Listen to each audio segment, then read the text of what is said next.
So to the left there is a 275-gallon tote, as it's called. It has a metal cage for supporting this thing that's going to have a lot of liquid in it. It weighs 130 pounds empty. It will weigh over 2,000 pounds when it has full capacity water in it.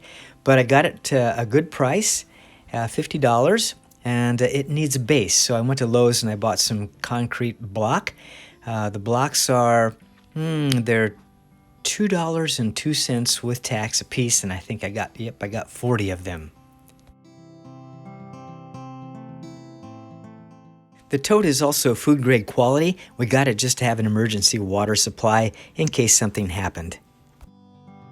I picked a spot that would be shaded by the trees in the hot summertime, and I needed to level the ground, so I went to work doing that. I didn't like the color of the concrete blocks, so I went to Walmart and bought 4 cans of hunter green spray paint, and then I painted the blocks, leveled them as I put them down, and tried to get them about as level as I possibly could.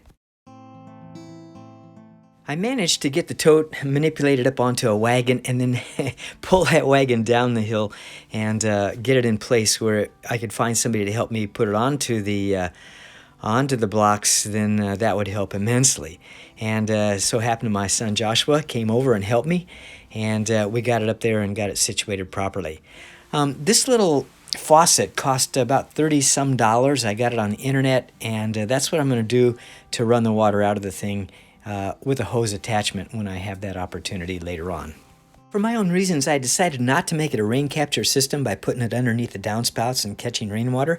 We're going to use it for emergency situations like drinking water only, and we have a Berkey filter that's going to help us do that.